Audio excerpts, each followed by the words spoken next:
мен базарда газета сатып ошонун аркылынан таап чечим. Чубак ажы менен эмне болуп дос болуп калдыңыз эле Жамал аке? Чубак досум экөөбүз сени да сата албай койгон. Ошондой да. Февралда үйлөндүк, 9 мартта больницага жатты. 28 декабрь күнү каза болуп, 31 күнү өлдү.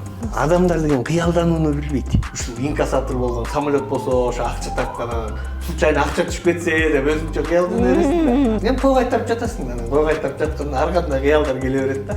Бей деп койсо бирөө төдө эле анан бири-биринен өч алыштын максатында эле анан бири-бирине ылай чачып кирип атышпайбы? Ичимдикке жакын болуп кетишти, муну өргөн адамдар көп болуп кетти. Бир жашоо ушундай бир көрбөгөн кишилер азыр той бергенде эле тирелтип эле дасторкон сынчылай той берип, ачкачылык убакта эл өлүп атканда жеген эмеспиз бул бакалал чыкты депчи. Негизи эле жасалма жашоо жакпайт магачы. Болгондой айтам, болгондой жүрөм.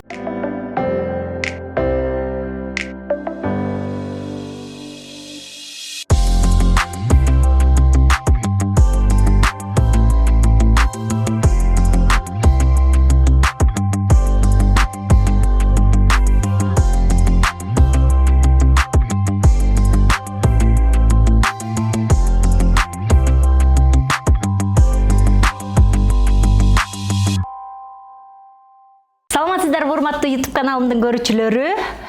Бүгүн абдан жан дүйнөсү бай, бир жакшы адамдын кызмат ордуна конокко келдим. Бирок бүгүн аябай кызматтык кылып, атайын костюм-шум кийгиздирбей эле карапайым бир адамды көрсөткүм келди. Анан ошол район 1-май районунун акими, анан же болбосо мурунку Бишкек шаарынын мэринин Бишкек шаарынын 1-вице-мэри деп тааныштырбай эле, жөн эле мындай карапайым эле Жамалбек Ырсалиев десем болобу? Болот, конечно. Абдан сонун болот. Анда жөнөкөй эле Жамалбек Ырсалиевдин бүгүн офисинде, кеңсесинде мейманбыз. Жамалбек байке, саламатсызбы? Саламатсыздар. Анан деген сизди мындай неме креслолоруңар аябай жумшак, ыңгайлуу экен. Ошон үчүн аракет кылып турбайсыңар депчи. Тамаша. Неге Жамалбек байке бул эркек кишиге кызмат орду абдан маанилүү? Эми биринчиден эркек кишиге элге жерге кызмат кылгысы келет да. Анан ошол тараптан маанилүү болсо керек. Ал эми чындыгында саясатка аралашып алып, же болбосо депутат болуп, же бир аким болуп эмес, карапайым адам катары деле кызмат кыла берсе болот да, жөнөкөй. Мисалы, мүмкүн биздин сиз айткандай жумшак креслого караганда айылдагы трактористтин коомго пайдасы көбүрөөк болуп аткандыр. Же болбосо бир чабандын коомго пайдасы көбүрөөк болуп аткандыр. Муну айткан себебим эң негизгиси биз коомго пайдабыз тийсе болду да. Ал эми азыркы учурда Кудай биздин маңдайыбызга ушуну жазган экен. Өзүңүз айткандай 1-вице-мэрге болуп, анан келип азыр ушул 1-май районуна келип иштеп атам. Иштегениме 1,5 ай болду. Бул жака келгениме. Эми баягы районду алдыга жылдырайын деген аракеттин үстүндөмүн. Кудай буюрса, колубуздан келишинче ушул шаарыбыз үчүн, эл жерибиз үчүн колдон келген аракетти жасайбыз деген тилектемин. Жамал байке, мэр болдуң, анан вице-мэр болдуң, анан биякта аким болдуң, анан кандай өзгөрүү болот бекен? Сөзсүз түрдө болот. Жан дүйнөңүздө өзгөрүү болду. Жан дүйнөмдүн өзгөрүүсүнө адамдар көбүрөөк таасир берет. Эмнеге? Себеби мындай. Сен первый вице-мэр деп 1-вице-мэр болуп турган убакта адамдар башкача көз караш менен карайт. Аким болуп калсаң башкача көз караш менен карайт. Себеби баягы биздин коомдун азыркы учурдагы бирден бир мүчүлүштүгү, жетишпеген жагы деп айтсам болуш керек. Бул адамдардын баягы отурган ордуна, же болбосо бир кызматына, же болбосо бир бийлигине ушуга карап мамиле кылып калгандары жакпайт да. Муну мен биринчи жолу башыман өткөзүп аткан жерим жок. Мен уже бул тармакка келгенге чейин шаардык тамактандыруу департаментин жетектеп 2 жыл иштедим. Андан кийин шаардык кеңешке депутат болдум. Анан кайра бош жүрүп калган убактым болду.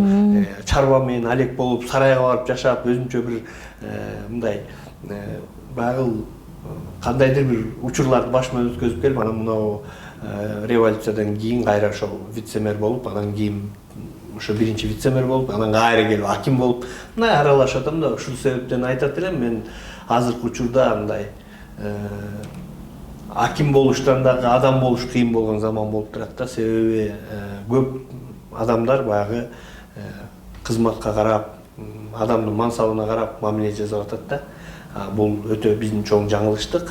Муну эмес, биз баягы адамдардын өздөрүнө карап мамиле жасаганды үйрөнсөк жакшы болот эле. Өзүнө, өзөгүнө, адамгерчилигине биз адамды биринчи көргөндө эле каяктыксың анан каякта иштейсиң деген суроо менен баштайбыз го. Маселе ошондо да, анан дагы бир казактардын жакшы бир кудулу бар, Турсунбек Кабатаев, Ошол Кабатов деген. Ошол кудулдун бир жакшы айтканы бар да. Казактар эле дейт, баягы аким болуп турса дагы өзүнүн баягы кызмат ордуна ыраазы болбостон агаларым сүйлөшүп атат, жакында башка жака кетем дегендей. Мындай улам алдыны карай баягы умтулуп жашай берет да, баягы шүгүр деп жашаштын ордуначы. Ошондуктан негизи эле кандай болгон күндө дагы ошол өткөзүп аткан күнүңө, атырып аткан таңыңа, батырып аткан күнүңө, жашооңдо ошол болуп аткан жакшылыктарыңа, сөзсүз түрдө бир жамандык болуп атса деле аркасында сөзсүз жакшылык болоруна үмүт кылып жашаган абдан жакшы болуш керек деп ойлойм да. Себеби бул нерсени айтып аткан себебим башыбыздан көп нерсе өттү да. Мисалы мен Ош базарда газета сатчумун. Аны мен мисалы жашырбайм. Мен базарда газета сатып, ошонун аркылуудан таап жечүмүн мисалы. Ошентип жүрүп анан кийин турмушка аралаштым. Шаарга келгенде баарыбыз да тең эле мен бир таң калам да, аябай бир таң калыштуу бир жагдайда. Мен өтө эле бир жакын адамым.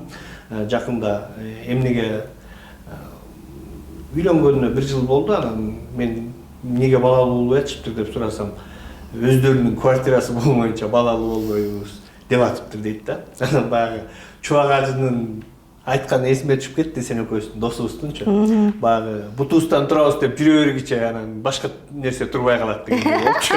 Ошол сыяктуу муну айтып аткан себебим баягы баланы дагы пландаганга аракет жасап, ушул өзүңдүн тукумулап кете турган жериңе келгенде пландап калганына таң калам да. Себеби мен өзүм 2 балалуу болгон кезде бир орус кемпирдин однокомнатный квартирасында жашачумун да. Анда 2 балам бар болчу. Мисалы, биринчи келинчегим менен 2 балам бар болчу. Ошо 4 балам бар кезде болчу. Ошондо 1 комнат квартирада жашап эле, балалуу боло бердик эле. Анан азыр эле башкача, билбейм, мындай коомдо кандай десем, мени кейтип аткан нерсе бул материалдык көз карашка обалдыктагы, чөнтөгүндө акчасы бар кишини жакшы көрөбүз, байлыгы бар кишини, бийлиги бар кишини жакшы көрөбүз. Мүмкүн биз ошол жөнөкөй адамдардын арасынан жакшы адамдардын мындай баркына жетпей атабызбы деп ойлойм да. Жана колунда токочу бар бала сүйгүнчүктү көрүнөт эле. Бирок Facebook'та да аябай сонун жазасыз да, Жамал байке. Ушундай окурманыңыз көп, ал тургай китеп чыгарганыңыз бар. Мындай сиздин окуган жазгандарыңызды барактай келсек, ушундай терең адамдай көрүнөсүз. Бирок бул бийлик, мансап, ал тереңдикти тайыздыкка өткөрүп жибербейт бекенби? Кандайдыр бир учурда мындай жасалмалуулукка өтүп каласың да. Аны да моюнга алыш керек. Себеби тамак ичкени бир жерге барсаң дагы эки жакты карап тамак ичесиң. Бирөө кармап алып баягы алдыңа тамак заказ берсең дагы ченеп заказ берип каласың да. Бирөө көрсө баягы ашыкча тартып алып бир кыргыздын жакшы сөзү бар. Өлбөгөн адам алтын аяктан суу ичет дегенчи. Анан чындыгында мына азыркы учурдагы турмуштун оор болуп кетти, же болбосо бирдеке деп баягы мен сиз айтып аткан жазгандарымдын себеби ошол өзүбүздүн башыбыздан өткөзгөн эле окуяларды жазып эле анан баягы коомго тарбиялык мааниси болсо деген ой менен жазам да. Себеби мен мисалы атамдын же апамдын арак ичкенин жашырбастан жазып, ошо китепке жазып чыгарып салганымдын себеби дагы ошол да. Мисалы мүмкүн атам менен апам деле мага мисалы атам каза болуп калды, апам тирүү, окуп алып туруп тиги баягы немени эстейсиз да. Нобель сыйлыгын алып анан барып сурайт го, сиздин балаңыз ушундай Нобель сыйлыгын алды десе, ошо кара жерге кирсин үйдөгүнүн баарын сыртка айтып берип салган, алган сыйлыгы дегендей бул коомго тарбиялык мааниси ошол биздин азыркы жашап аткан учурдагы жаштарга бир тарбиялык мааниси болсо деген тилек менен жакшы нерселер жазганга аракет жасайм да. Сен өзүң жакшы көргөндөй позитивди мен дагы жакшы көрөм да. Мындай позитив болгондо кандай? Мисалы бул оператор жигитте канчадасыңа үйлөнбөйсүңбү деген сыяктуу эле жакшы кыздар болсо, күйөөгө тийсе, жакшы балдар болсо аял алса деп анан чубак досум экөөбүз сени да сата албай койбодук. Ошондой да. Ал дагы бир жолу мага Чалбай, сен Назира Айтбекова менен жакшысың да досум дейт. Ооба десем, ошону күйөөгө сатсак жакшы болмок дейт да. Анан каяка сатабыз эми десем айтат. Ушул дейт. Мындай элди туура жолго багыттаган жолго түшсө артынан көп адам ээчийт эле. Ушул жакшы болот эле дегенден анан сага да келип айтпадым беле, ушундай атат деп. Экөөбүздүн даже голосовойлорду угускам сага отургузуп алып, мондай деп атат депчи. Ошол сыяктуу коомго бир пайдалуу жагыбыз болсо деген тилектемин да. Кызбы, эркекпи, мисалы менин канча окурманым болсо сеники меникинен бир 20 эсе көп болуш керек. Анткени биздин ошол азыркы жасап аткан иштерибиздин жакшы жагы болсо коомго пайдалуу болот. Жаман жагы болсо ошол бизди туура эмес жака тарбиялап калабыз. Ошондуктан мындай коомго пайдалуу бир кеңешим болсо деген тилек менен ошол жанагы башыман өткөндөрдү китеп кылып жалгыз сүрөт деп атын коюп, ошол ооруган келинчегимдин башыбыздан өткөзгөн окуянын урматына ошол аты Назира болчу анын. Ошо больницада 1 жыл жатып анан каза болуп калды. Ошол Назиранын урматына экөөбүздүн больницада эле түшкөн бир эле сүрөтүбүз бар экен. Ошол жалгыз сүрөт деп анан ошол сүрөттү дагы койгонго ыраа көрбөй китептин ичине. Анан бирок ошол китепти ошонун урматына чыгаргам да. Темасы жалгыз сүрөт деп калган себеби ошондой бир 19 жашында каза болуп калды. Анан мындай тагдырда аянычтуу учурлар да болот да.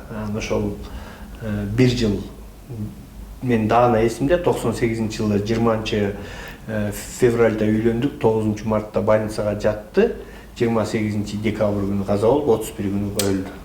Ошол 1 жылдын ичиндеги мени шаарга келишиме түрткү болгон, ошол шаарга келип анан акча табууга түрткү болгон, жана гезит сатууга түрткү болгон ошонун баары ошо Назирадан болгон. Назира эми жашооңузга бир укмуштуудай бир сонун жол салып кеткен турбайбы? Ушул жакты көздөй басты. Мен көп жолу көп жерден айтам, бул Назира мени ушул шаарга келишиме эң негизги себепкер болгон ошол болду. Анан экинчиден баягы менингит болуп ооруп калды. Анан ооруганда жүлүнүнөн суу тартып, ошо буттары иштебей жатып калды да. Бирок эсин жоготуп, кайра эсине келип аткан убакта Кудай мен көрбөгөн бакытты ошо Жамал көрсүн, Жамал бактылуу болсун деген тилек кыла берет эле да. Ошол тилектердин урматына мүмкүн ошонун батасы менен мен жашырбай эле айтам, эчтеке азыр ошол кызыгы ушул тапта Назира менен больницага жаткан аялдар да бар экен да. Ошол убакта мен менен жакында бир 2 күн эле мурун байланышты. Көлдө Бозбучук деди, ушундай деген айылдамын деп жазды. Эже менде азыр немеде турат. Ошол баягы эсиңдеби, сен биз Назира менен чогуу больницада жатканбыз, ошол боюнча төшөктө экен, эже дагы коляскада экен, ошо 20 жылдан бери ошо жашап келатыптыр. Кудайга шүгүр. Анан негизгиси ошол турмушуңа бир адам сөзсүз түрдө түрткү болот да. Эми мен Назира менен эгер үйлөнбөгөндө Назира антип ооруп шаарга келбей калганда, анда мен тоодо кой бакчумун, ошо кой багып эле жүрмөктүм мүмкүн. Сиз азыр сонун бир элге мындай неме салып атасыз да. Ооба, кой багып, ош базарда гез сатып жүргөн адам эртеңки күнү ушундай деңгээлге жете алат, эл башкара алат деген нерсени берип атасыз да. Бирок дайыма эле адамдар мындай колунда жокчулук болуп аткан, азыр мындай өзүнүн үмүтүн жоготуп алган адамдар эртеңки күнүнүн жакшылыгына ишенбейт жана арканды алыс таштабайт да. Бүгүнкү күн менен жашап калган учур болуп атпайбы? Мен бир кызык айтайынбы? Айтыңыз. Адамдар деген кыялданууну билбейт. Жөн эле кыялданууну билбейт да. Себеби мындай да, баягы орустар да айтып коет, мысли материализируются деп коет. Ал эми кыргыздарда кыялдар орундалат деп коет, мен бир нерсени айтат элем да. Мисалы мен өзім самолетке ұшып көрелік болчумун. Мен чабан болып жүрем, тоодо койуп алып. Самолетте учуп жүрүп, анан самолеттер учуп кетет да. Асмандан кой кайтарып жатсаң, самолет учуп кетет да. Самолет учуп бараткан самолетту карап алып, мен ушундай самолет менен качан ары бери учуп дүйнө кыдырат болдум экен деп ушундай кыялданасың. Эми кой кайтарып жатасың, анан кой кайтарып жатканда ар кандай кыялдар келе берет да. Анан бир мындай көп акчалуу болгум келип, анан баягы ушул инкассатор болгон самолет болсо ошо акча тарткан, анан случайно акча түшүп кетсе деп өзүңчө кыялдана бересиң да. Анан ошол акчаны алып алып, мен чабан болбой дүйнө кыдырат элем, мен окуйт элем, чокуйт элем деп мындай кыялдана бересиң да. Бирок эми муну айтып аткан себебим бирөө үчүн күлкүлүү болушу мүмкүн. Бирок кыялдануу өтө адамга чоң таасир берет. Ал эмес пайгамбардын хадисинде бар экен, баардык иштери ниетиңе жараша болот деген. Иннамал амалу бил ниет деп коет да. Баардык ишиң ниетиңе жараша болот. Себеби ниетиңди түз койсоң, демек бул ал кыялдар орундалат деген кыргыздык болсо, арабтарда деле ошо хадистин өзүндө ошондой бир жакшы нерсе бар. Бул баардык иш ниетиңе жараша болот. Ошондуктан ниетибизди түз коюп алып мындай. Анан дагы бир жакшы нерсе мындай. Адамдарга жакшылык эле тилей берсең да, мындай эч качан сага жамандык жасап атса деле бактылуу болсун, жаман сөз айтса деле мейли, бунун өзүнүн деңгээли ушул болуп калды, кийин жакшы болуп кетсинчи деген мындай. Жакшы жакка буруп кете берсең жашоонун угунч, өзүңдүн жашооң да жакшы жакка бурулуп кете берет да. Ошону билбей эле анан баягы бирин-бири эле баягы кандай десем мындай, бирөө бээ деп койсо бирөө төө деп эле анан бири-биринен өч алыштын максатында эле анан бири-бирине баягы ылай чачып кирип атышпайбы? Башына ылдыйчы, анан ушул нерседен көрөкчө мындай алдыга карай умтулуш үчүн адам жакшы кыял менен, жакшы ниет менен, анан жакшы ой пикир менен өзүңө сиңирсең анан алдыга кетесиң да. Болбосо сиз айткандай мен деле баягы ар бир кой кайтарып жүргөн кишинин эртеңки күнү тагдыры кандай болуп кетерин, бурулуш болуп кетерин билбейбиз да. Андан жаман бурулуштарда деле болуп атпайбы? Эми ачык эле айтканда, мисалы Садыр Нуркожоевич деле кече түрмөгүндө камалып жатканда, ал кишини тиги канжалатып союп кетип атканда, анын оюна келген мүмкүн анын кыялында акыры мен президент болушум керек деген ниети болгондур.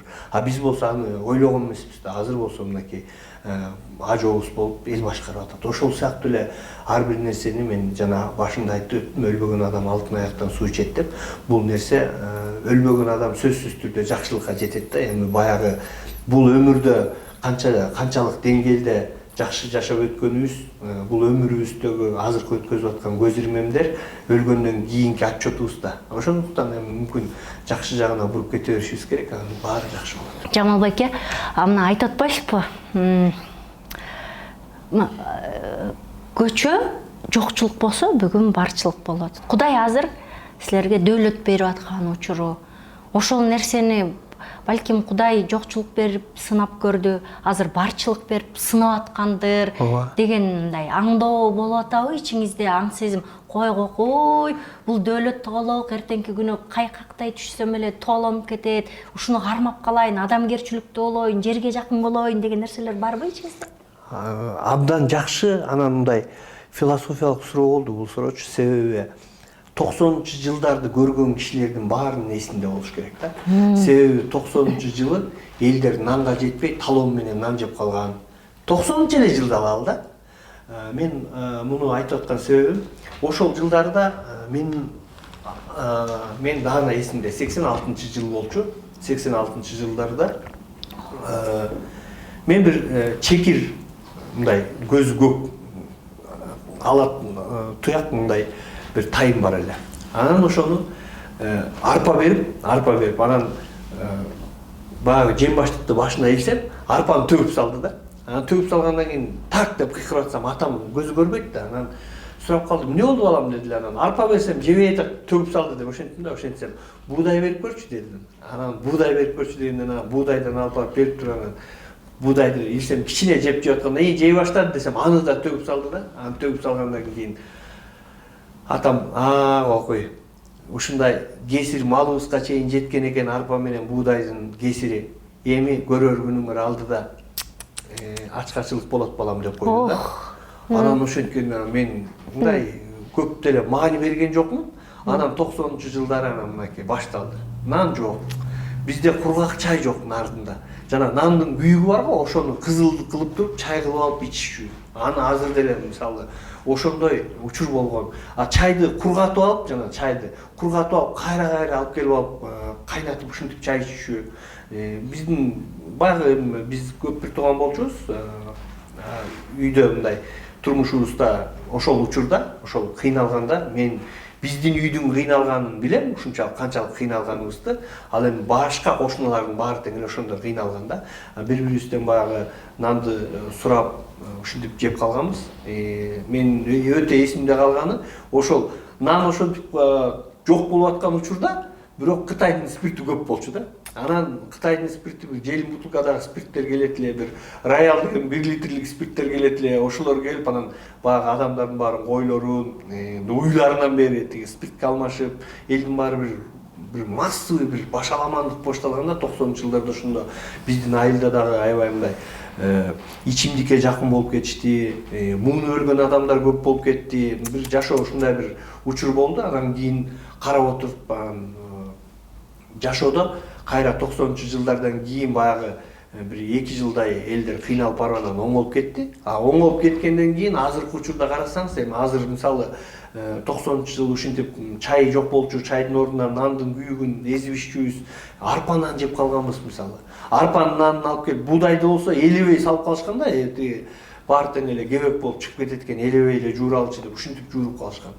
Анын баарын тең эле көрбөгөн кишилер болуп азыр той бергенде эле тирелтип эле дасторкон сынчыдай той берип, дүкүлдөп эле калбадыкпы. Муну айтып аткан себебим бул ушундай тарткылыкты баягы чекир, менин чекир байталымдын кейпин кийип калбаш үчүн мен бир нерсени жазгам. Ошону мүмкүн окубагандар сенин YouTube каналың аркылуу жетип калса деген тилектемин. Ошол оюмду айтып алайын деп атам. Мен жума намазга Московский Гоголядагы мечитке келип калдым, анда борбордук мечит эле. Келатсам, бир аял кайыр сурап туруптур. Анан бир мындай сакалчан байке ысык бер жагында тандыр бар да, ошо тандырдан 2 лепешка алып келип туруп баягы аялга берди. Берип туруп анан кирип кетти. Аял алды дагы кичине мынтип четинен сындырып ооз тийип туруп анан остановкага алып барып илип койду. Берки бетинде неме бар. Аялдама турат, ошо остановка турат, ошого барып илип койду. Илгенден кийин анан мен кирип кетиптим дагы, анан баягыга маани берип калдым да, эки нанды эмнеге алып барып остановкага илип койду, анан кайра келдим. Намаз окуп бүтүп, сөзсүз чыгып келдим. Анан чыгып келип баягы эжеден сурадым, эже тиги нанды сизге алып келип бербедиби, эмнеге илип койдуңуз десем, мага нандын кереги жок деп атпайбы. Кереги жок болсо эмне турасыз анда бул жерде десем, мен акча сурап турам дейт да. Акчага нан алып жейсиз да барып десем, жок, мен нандан башка деле үйдө нан көп, башка жетишпеген толтура нерсем бар деп койду да. Анан ошону көргөндө баягы менин атамдын айткан тиги кесириңер малыңарга жетиптир деген сыяктуу, ошол кесир биздин азыркы учурдагы нан сурап тургандардын нан албастан акча алам деп аткан кесири ошондо мага бир Жон Малды муздак суу күйбөгөндөй сезилди дагы. Ичимде ошол ойлоп калдым да, баягы чекир, азыр ушул аял чекир байталдын баягы чекир тайымдын ролун ойноп аткан сыяктуу сезилип кетти да мага.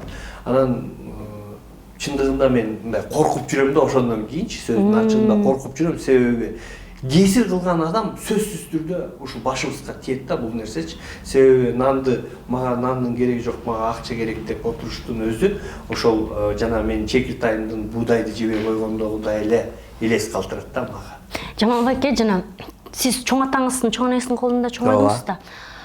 Анан чоң атаңыздын да көзү көрбөсө дагы көкүрөгү көргөн, бир сезген, адамдарды байкаган киши болгон экен го. Анан ошол чоң атаңыздын жөнүндө сурагым келип атат да. Сиздин ушундай абалга жетишиңизди балким билгендир ал учурда. Эми ал атамдын айтканы боюнча боло турган болсо, эми ал мүмкүн менде дагы бийик багындыра турган бийиктиктер мүмкүн алыр да. Анткени бир жакшы нерселерди айткан. Экинчи нерсе, чындыгында ал киши баягы 41-45 жылкы согуштун убагында сельсовет болуп калып, нарындан долондон ашып келип баягы Кочкордон балыкчыга келишип ат менен келип кетип жүрүп, ошонун учурда көзүнө суук тийип анан көрбөй калган да. Өзүнүн ушунчалык бир мындай ак жүрөк дейбизби же кандайдыр бир кийинки өзүнүн бир арманы калып калды ичинде. Өзү атам 12 бир тууган болгон экен. 12 бир туугандын баары баягы кара тумоо болуп, чумоо деп оор болгон экен. Ошо чумадан бүт баары кырылып, кара тумоодон бүт кырылып анан жалгыз калган экен. Өзү анан бир эле Упаян деген эжем бар болчу, атам карындаш, ошол экөө эле калган экен. Анан атамдын бир туугандары кырылып, Молдобек деген баласынан Турдакын, Кожобек деген бир тууганынан Ашым. Ушу эки бирөөнөн Турдакын, бирөөнөн Ашым деген бала калыптыр. Анан өзү сельсовет болуп турган убакта, мен сельсовет болсом анан бир тууганын балдарын алып калды деп айтат деп экөөнү тең согушка жиберип ийген да. Экөөнү тең. Экөө тең согуштан өлүп калган. Кара кагаз бирөөнө 43-жылы келиптир, бирөөнө согуш бүтөрүнө жакын калганда келиптир да. Анан ошол экөөнү тең кара кагаз келип, бирөөсү Ленинградтан өлгөн. Экинчиси болсо ошо каяктан экенин эсинде жок. Анан экинчиси да каза болуп калган. Анан кийин отуруп өзү отурганда жалгыз калып калды. Анан өзүнүн да эркек бала жок. Анан менин атамды өзүбүздүн эле айылдагы бир апа менен сүйлөшүп, күйөөсү жок, күйөөсү өлгөн апа менен сүйлөшүп, эркек төрөп берсеңер алабыз, кыз төрөп берсең өзүңдө калсын деп анан ошол договор менен төрөтүп, анан атын жана самап жүрүп койдук деп атын Самарбек койгон. Ошо бир эле бала болгон да. Анан кийин ошол мен өзүмдүн чоң апам, өзүм атам 6-класска окуп калган кезинде каза болуп, анан ошол кезден баштап анан баягы немеге алганда, өзүгө 6 жашынан баштап алыптыр. Ошол атам өзүнүн колуна алып, анан ошондон жана Самарбек деп жалгыз бала болуп, анан баягы Сиз Самарбектин баласы болуп атасыз? Мен Самарбектин баласымын. Ал тиги атам болсо ошол жалгыз эле баласы болгон да. Ошо жана ито өзү дагы менин апам раматлык, мени багып өстүргөн апам өзү бир эле бала төрөптүр, Нурдин деген. Ал 3 жашка чыкканда сельсоветтин кезинде деп атпайбы жана.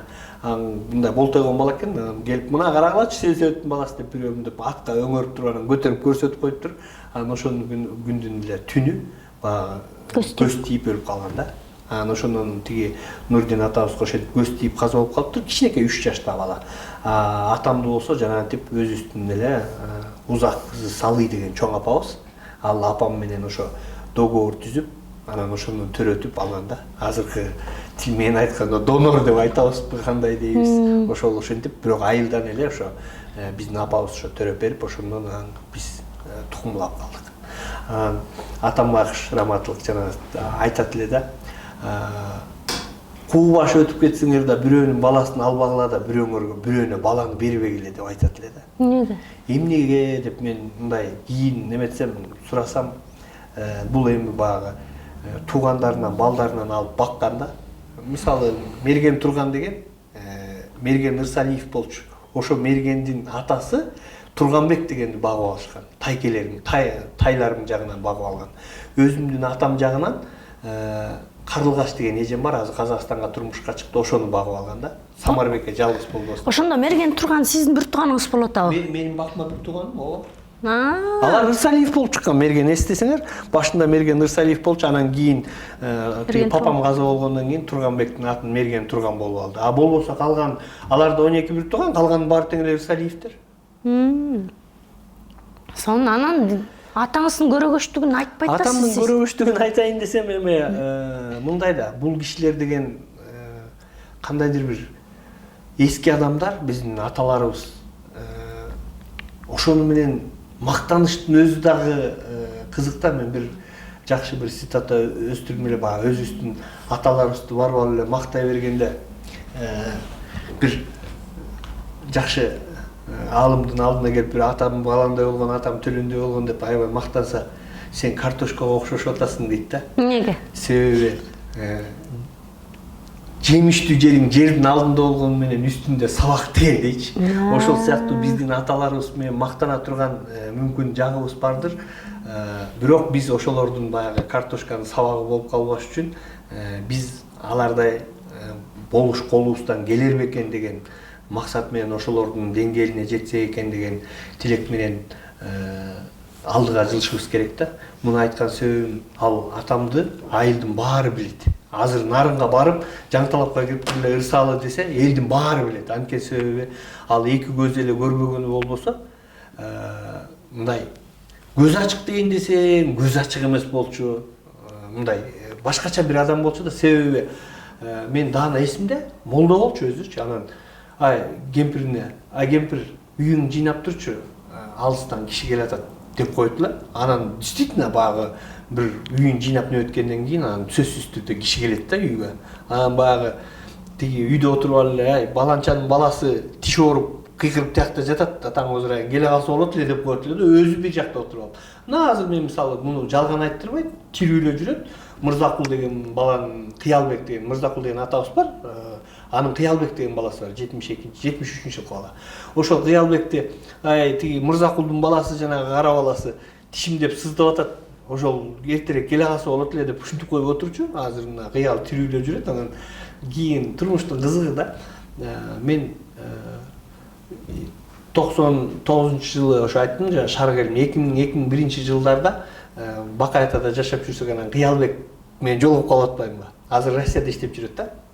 Анан мен сурап атпаймынбы, Кыял, сен тишиң эмне болду эле? Ушундай мен ушу эсимде, эми баягы аябай кичинекей кезде жакшы эстейм. Анан Кыялдан сурасам тишин көрсөтүп атпайбы? Ошо тишин курт жеп, анан аябай ооруган экен да сыздап. Анан үйгө келип, мен эстеп экөөбүз сүйлөшүп анан баягы сени бир жолу ушундай кылды эле десем, ой деп туруп, ошону эстедимби деп анан мага айтып берип атпайбы? Анан тишин көрсөтүп атпайбы? Ошо курт кичине жеп келип туруп токтоп туруп анан келгенде дейт, мындай эле кичинекей кагазды алып туруп эле бирдемелерди жазып туруп эле мен тиштем, анан тиштеп туруп анан тиги эригенден жутуп жибер дагы, кете бер деп кетиптир.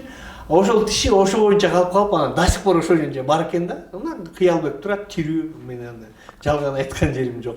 Ал мындай кызыктуу бир ушундай окуялар болот. Жамал байке бу илгеркилерчи бу чоң энемди деле эстейм эле, ушинтип ырымдап, жырымдап, жүрөк көтөрүп, анан сезгичтиги, туйгучтугу алардыкы муш күчтүү болчу да.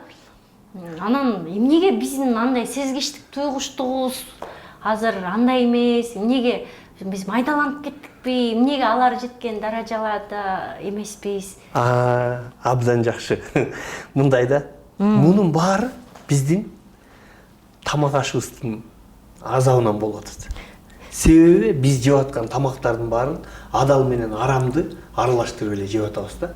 Мындай адал тамак десе эле сөзсүз түрдө эле чочконун эти арам болуп калат, анан уйдун эти адал болуп калат да эмес да. Сен уйдун этин мисалы эмгегиң менен таптыңбы же бирөөнөн уурдап алдыңбы?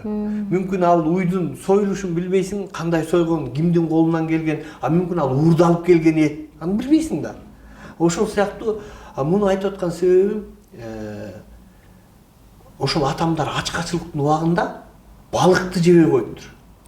Балыкты, суунун курту деп, бака балчык деп, ошо балыкты жебей коюштур. Анан кийин биз баягы консерв алып келип, килки деген билесиңер да, бир 33 тыйындык жакшы нерсе болчу, консерва деп анан нанга малып жеп, анан келип ата ушундай консерва десек, атаң озурай жебегилечи дечү да. Эмнеге десе, ачкачылык убакта эл өлүп атканда жеген эмеспиз бул бака балчыкты депчи, суунун курту деп жечү эмес экен.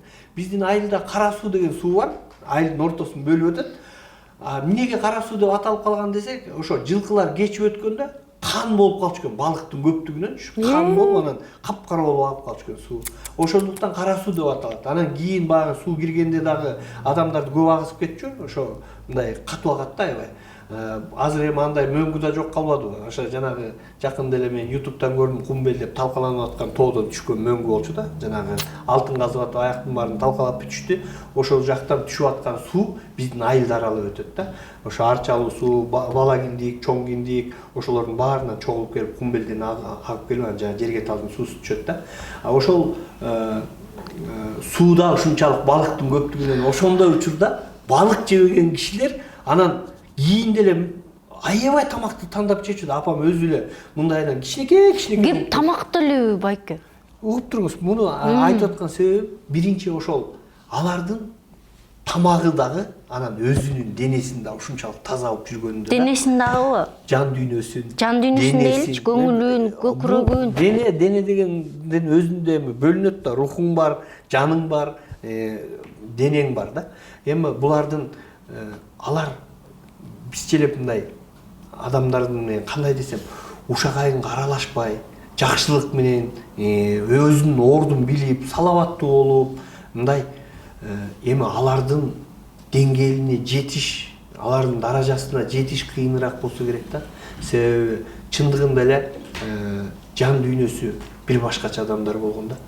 Эми баарынан кызык нерсе, Назира, мен атамдын көзү көрчү эмес, анан апам баягы караган киши да эми экөө тең эле бир атам 5-жылык болчу, апам 12-жылык болчу. Анан атам мындай көзү көрбөйт, анан буулук атып отуруп, анан кемпирдин урушкусу келип анан урушат эле да. Сен жок эле, кетей, ажырашам мен сени менен деп ушинтип кыйкырып урушат да. Анан урушканда апам эми койчу эми абышка мындай деп анан кийин неметсе анан басып бер деп чакырат эле да. Анан чакырганда келсе анан таяк менен чаап койчу да өзүнчө. Анан апам ыйлачып отуруп алып, таяк менен чаап ийди деп. Мен айтам, барбай койбойсуң мен, көз сокур болсо, эмнеге өзүң барбаган, жолуңду тосуп берип анан кайра ыйлайсың деп анан айтсам айтат да. Балам, бул деген буулук атпайбы, буулук ханым менден чыгарбасын деп. Сизден чыгарганда чаап ийбедим таяк менен десең. Балам, өмүрүм ушул абышка менен байланганда мен эми буга кандай болбосун ушундай чыдайм деппи? Чыдай. Азыр болсо көзүң сокур эмес, соо аягыңды чыкыра албайсың да. Депчи. Ал болсо сокур кемпир абышка апамды чыкырып алган ушинтип неме кылып коет эле да. Жамал байке, сиз да 12 балалысыз да, кандай ушундай 12 баланын атасы болгон? Аябай жакшы. Муну эми баягы эң биздин дагы бир нерсе, коомдо көп балалуу аталар көп негизичи. Анан баары тең эле жашырат да. Жашырып айткандын себеби дагы туура эмес. Себеби мисалы мен 12 балам бар деп мен сыймыктанып бир мындай бирөөнөн жашырып же бир адамдардан уялып мындай мен 12 балам бар деп айтса, сөзсүз түрдө сурайт да, кайсы аялыңан, канча аялың бар, кимдин кандай иши бар да, адамдын турмушу менен. Мен 12 балам бар. Баарын тең каалаган күнүмдө чогултуп алып, баары менен отуруп алып, сүйлөшүп, ар бири менен өзүнүн баягы акыл чөйчөгүнө жараша, өзүнүн ой жүгүртүүсүнө карата мындай сүйлөшүп, отура берем да. Чогуу чаран эле. Чогуу чаран. Анан маселе мындай. Биз көп эле досторумду деле көрүп жүрөм, улуу муундарда деле бар, кичүүлөрдө деле бар. Тиякта 2 баласы бар, биякта 3 баласы бар. Эң эле аялдарды бактысыз кылып аткан биз эркектербиз. Неге? Себеби төрөтүп туруп, таштап туруп, анан ошону айткандан уялат да. Мисалы 2 балалуу, 3 балалуу болгон экинчи аялы бар дагы, аны айткандан уялат, себеби биринчи аялы менен ажырашып кетпейин дейт да. Чыр болбосун дейт да. Коомдо эң аялдарды бактысыз кылып аткан биз эркектербиз да. Себеби сага баланы төрөп бергенден кийин аялдын баары бирдей. Баланын баары бирдей болуш керек да. Анан мен мисалы 12 балам бар деп сыймыктанып айта алам. Эми турмуш экен, тагдыр экен. Мен деле эмне кайра үйлөнө берейин деп мындай атайын жазалган нерсе эмес да. Бул эми турмушумда ошондой болуп калды. Биринчи турмушум менен ажырашып калдым, экинчиси каза болуп калды. Анан кайра үчүнчү үйлөнүшкө туура келет. Анан ошондой болду. Бала деген бакыт. Анан эң негизгиси балдарыңдын санын жашырып айтканыңда баягы пенденин оосунда болсо Кудайдын кулагында бар деген сөз бар. Эгерде катып коюп 2 балаңды тиякка катып коюп, мыякта 2 эле балам бар деп айтсаң, Кудай Таала акыры сенин 2 балаңды алат. Ошондуктан жашырып эмне кереги бар? Баарын бар дешип жашаш керек. Мындай негизи эле жасалма жашоо жакпайт магачы. Болгондой айтам, болгондой жүрөм. Эми сүйсөм сүйдүм деп айтам, сүйбөсөм сүйбөдүм деп айтам, жакшы көрсөм жакшы көрдүм деп айтам. Эми мындай бир жасалма болуп, анан баягы эми конечно эл эмне дейт деп коркуп, элден корко турган жагың болуш керек. Бул эл сенин жаман жагыңды көрүп, арак ичип көчөдө жатып калбасаң, же болбосо бир жаман иштерге барып, ошолорду жазап салып анан эл жаман көрбөсүн деп мындай тартынсаң болот. Анан балдары көп экен деп эл жаман көрбөсө керек. Балдары Кыргыздын эң эле мындай салым кошуп аткан салымым деп мен ачык эле айтып жүрөм. Мисалы 12 баламдын бирөөнө да пособие алган жокмун. Баарын Кудайга шүгүр өзүм карайм, өзүм багам. Менин мындай сыймыктана эле турган нерсе. Кандай тарбия берип атасыз? Кантип чоңойтуп атасыз? Эми мындайда тарбия негизгисинен энеден болот. Ушул нерсени көбүрөөк немеш керек да. Ата деген бул баягы кыргыздын жакшы сөзү бар. Атаныкы бок, эненики ок деп койгон. Эненики бок, атаныкы ок дейт да. Бул ата баласын туура эмес каргап алчу болсо, бурушуп алсın. Мисалы туура эмес урушуп алсаң балаңа түз тийиши мүмкүн. Себеби атанын батасы балага түп түз тиет. Себеби эне болсо өлүмүндө отурайын, өлүп кеткир, житип кеткир, кан кускур, жын кускур деп уруша берет да. Ал эненики эчтеке болбойт. Аны боктоп коет, ал өтүп кете берет. Себеби эненин ал жакшы көрүү сезими менен айтылат да. Ата болсо андай өлүп кеткан кыз деп айтчу болсо сөзсүз түрдө ал балага тиет да. Ошондуктан муну айтып аткан себебим тарбиянын негизги очогу энеде. Кандай болгон күндө дагы аялың акылдуу болсо, балдардын эркектен бир болбогону эле 1% биздикичи. Чындыгында көбүнчөсү аялдан да. Генни дагы аялдан. Генде да аялдан. Бар генни дагы аялдыкы күчтүү болот. Аялдын тарбиясы, аялдын каны кандай болгон шартта дагы энеден болот да. Бул жеке эле адамдарга эмес, жылкыларга да тиешелүү. Жылкынын деле энеси күлүк жылкы болот да, күлүк болот. Атасынан атасы баягы баланча күчтүү айгыр экен деген менен энесинен көп. Бул эми бул табигаттын өзүнүн мыйзамы ошондой. Энеден болот. Чубак ажы менен эмне болуп дос болуп калдыңыз эле Жамал аке? Мен шаарга келип жүрүп, анан шаарда жаңы келип, анан гезит сатышка туура келип калды. Оборот акчам жок, ошо дары алам деп анан гезит сатып баштадым. Ошентип жүрүп бир күнү ислам маданияты деген гезит чыгып калды. Аны алып алып, тиги базарга алып барып алган ак топчандарды издейм да, баягы. Ушулар алат болуш керек деп. Ош базарга барып эле ак топлардын баарына баягы гезитти көтөрүп барам. Анан барсам эле, нет, не надо дейт да, көрсө көбүнчөсү эле дуңгандар экен да. Мен дуңгандарга көтөрүп жиберишкем ал гезитти. Анан ошентип жүрүп, анан бир күн карасам эле баягы редакциянын дареги туруптур. Анан ошондон бирке жакшы акча түшүп калгандан бир торт менен сок көтөрүп алып редакцияга бардым. Ушу силердин гезитти сатып десем эле, көрсө бекер гезит экен да, ал жерде бекер берилет экен да. Анан мен аны тиги билбей эле сатып алып жүргөм вечерканын жанынанчы. Анан көрсө бекер гезит экен, анан барып эле ошону менен ошол редакцияга иштеп калдым.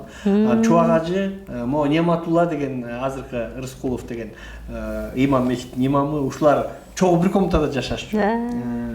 Анан апарып болгон, мындай өзү назик, жакшы бала болчу. Анан келип алып эле ары бери өткөндөн анан чай ичебиз келди. Анан экөөбүз кирип биздин редакциябыз бар эле. Анан ошол редакцияга отуруп алып чай ичип, анан өзү мындай жакшы окуучу, мектептин медаль менен бүтүп келген, алтын медаль менен. Анан ушул жака келип, анан Ислам институтуна тапшырып калганда, анан кийин бизде окуп жүрүп, Ислам институтунда окуп жүрүп эле анан бул Меккеге немеге кетти, окууга кетти.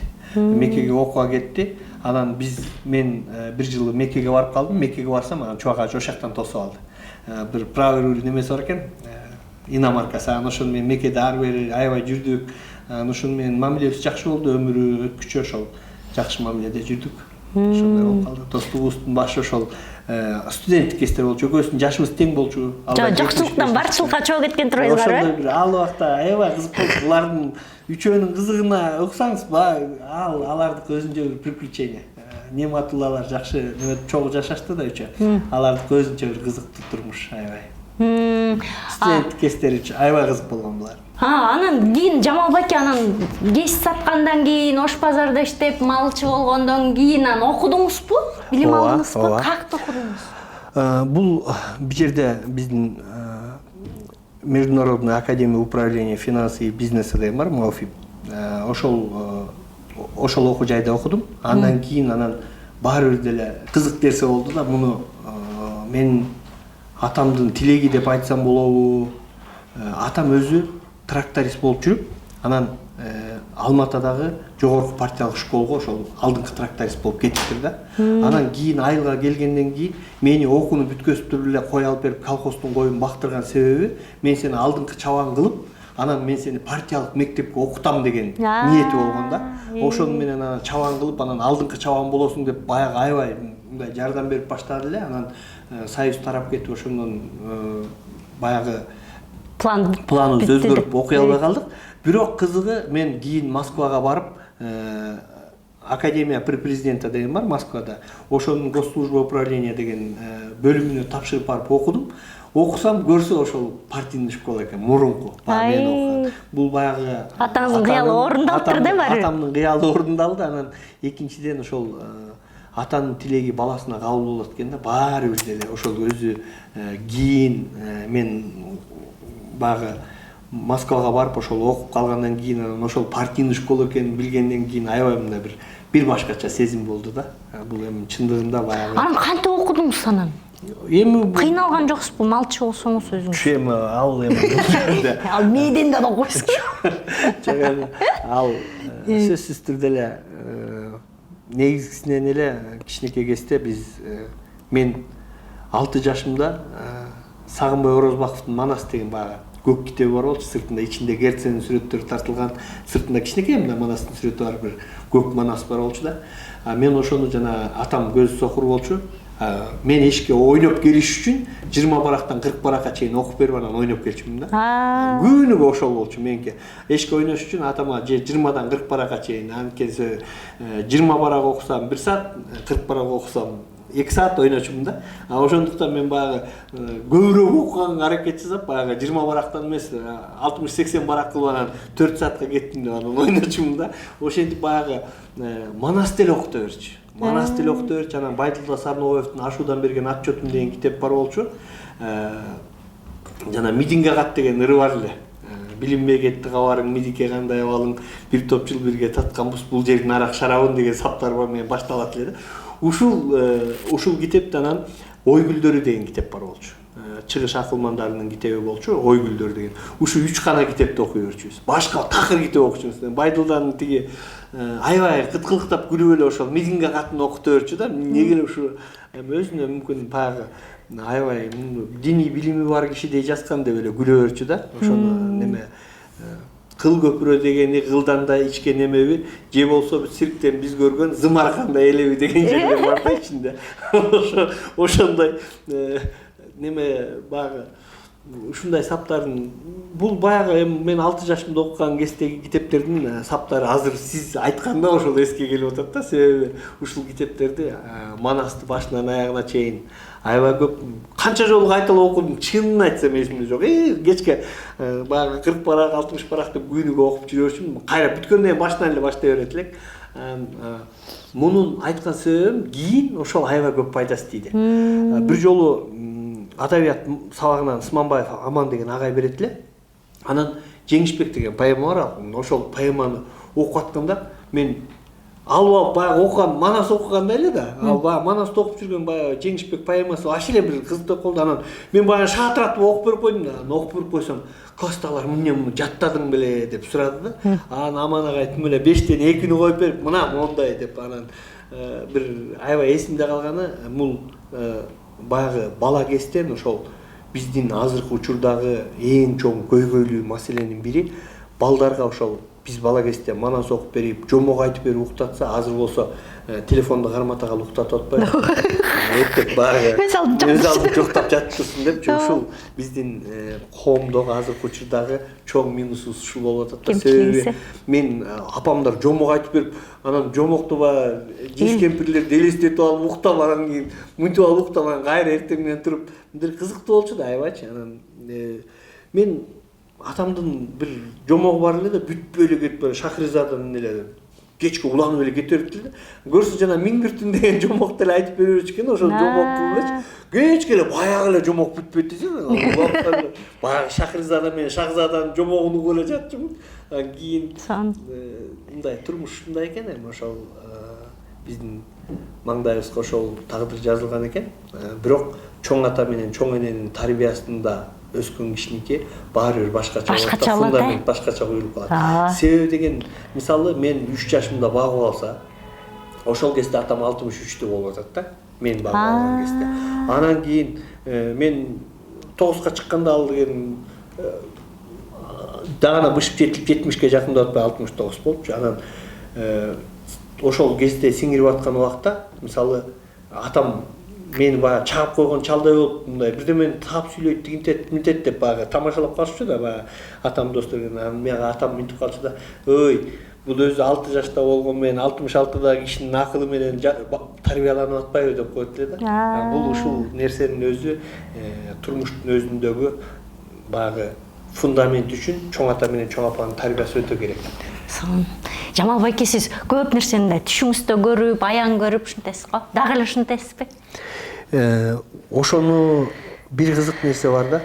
Бул адамдын түшүнө жакшы түш көрүш үчүн өзүңдүн бастан турганың, ичкен жегениң, ойлонуң, жан дүйнөң ошолордун баары таза болгон кезде, өзүңдү таза кармаган кезде анан кийин көрөсүң да.